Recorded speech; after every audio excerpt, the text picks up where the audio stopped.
Morning!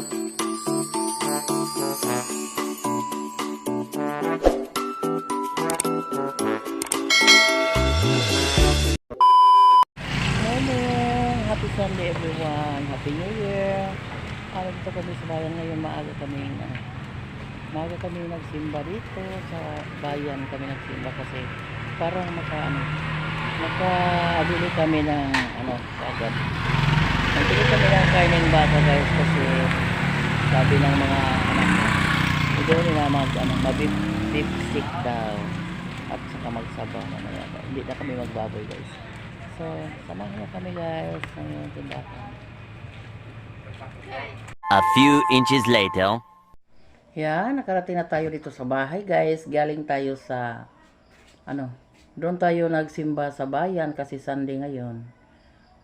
Doon tayo nagsimba sa bayan, parang pagkatapos ng simba ay maaga kaming mamimili ng karning baka kasi baka na naman yung aming lutuin guys. Nagplano kong magluto ako ng beef stick. Kasi yung Christmas, yung Pasko, nagbaboy tayo. So ngayon, sabi ni Duni mag beef stick, magbaka na lang muna kami. Yan. Kasi pag araw na magpunta doon, wala ng baka kasi mas kunti lang nagkatay ng baka kaysa baboy. So, yun, kanina, pagkatapos ng simba, doon kami namimili. Ang daming tao, guys.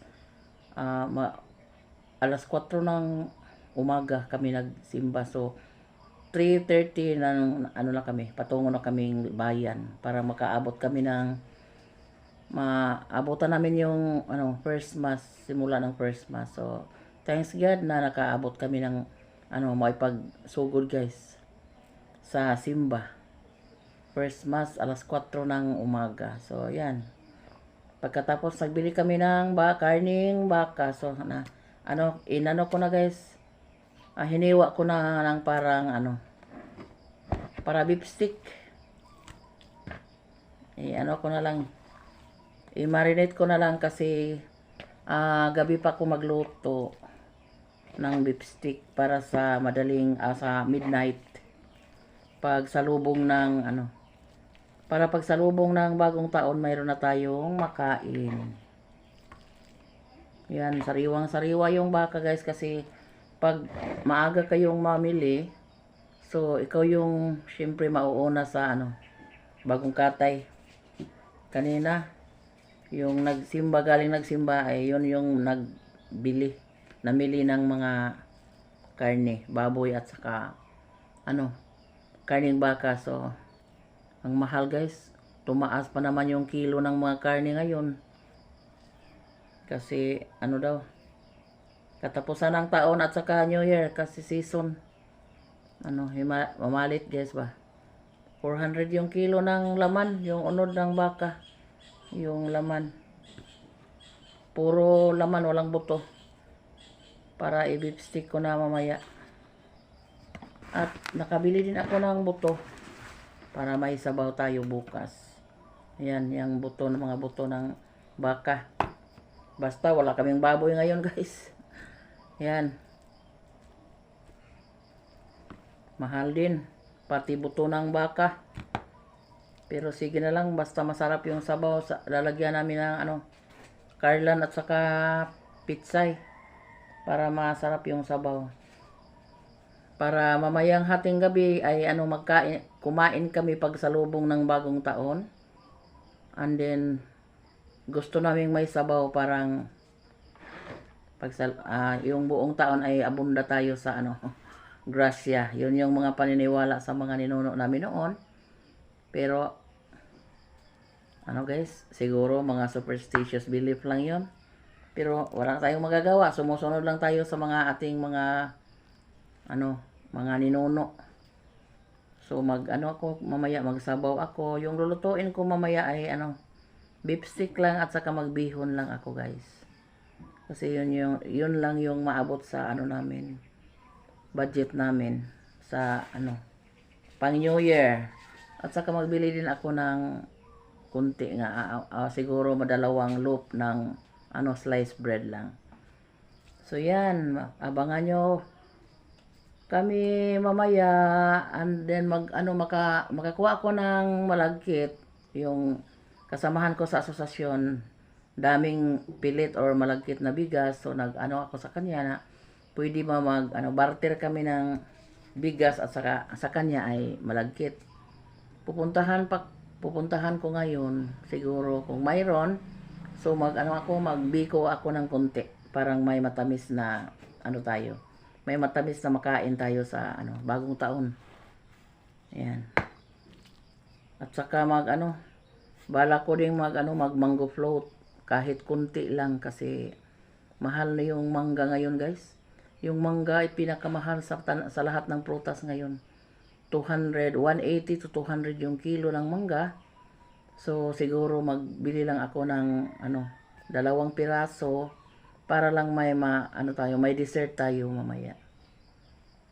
So abangan niyo po kami mamayang hating gabi, guys. So magluto muna ako ng agahan kasi sila ni Donnie magkuha ng handol. Nanawag kasi yung suki namin sa handol ng walis na para daw mayroon silang pera mahanda mamayang ngayong New Year.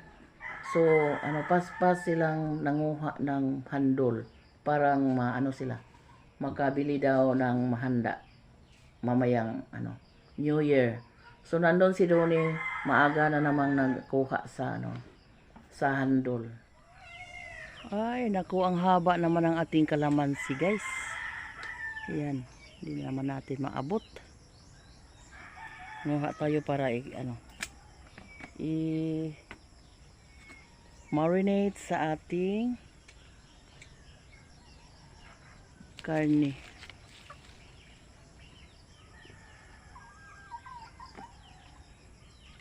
Dito lang isang bunga nandito sa baba.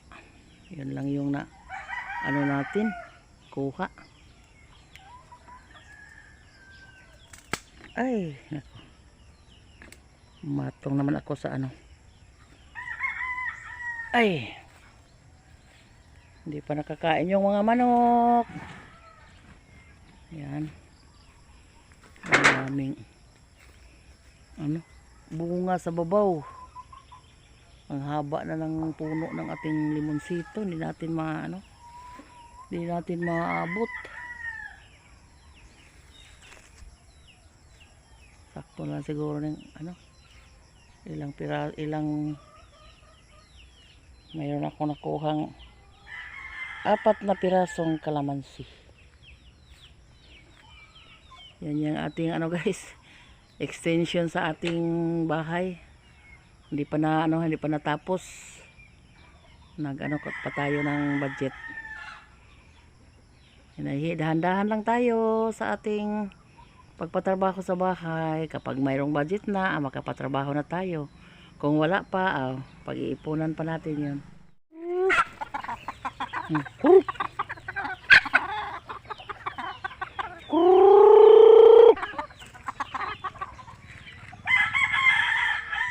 Lakaw nag-uban, guys.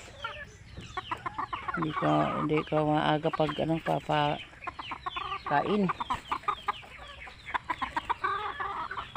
Ayan yung ating manok. Yung iba nandun na sa kulungan ng baboy.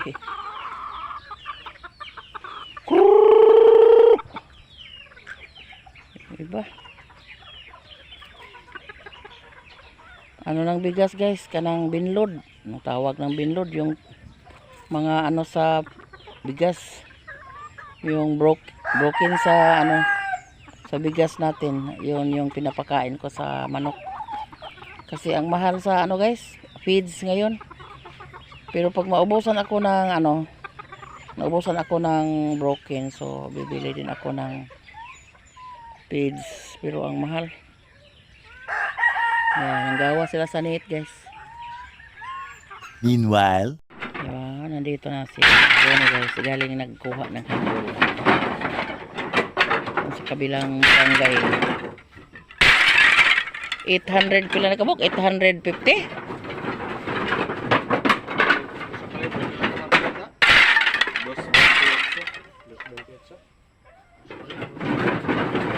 Libo paghihapon no. Ang nabilin nga handol. Libo paghihapon.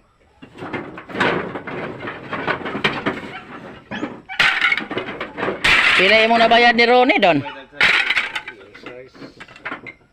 May na lang magkapalit sila panghanda.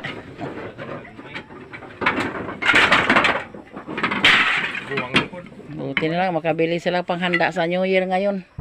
Kabiling sliced bread.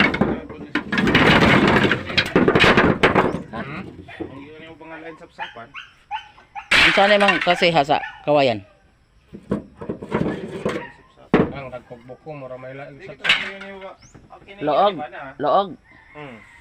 Dili. Mao na eh. guod man yun eh. Di lain na eh. Di lagi lain na sa usapan.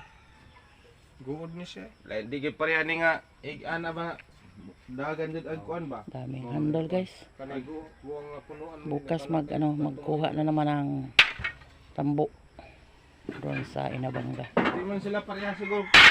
Kanay lang. Punuan. Okay, pero la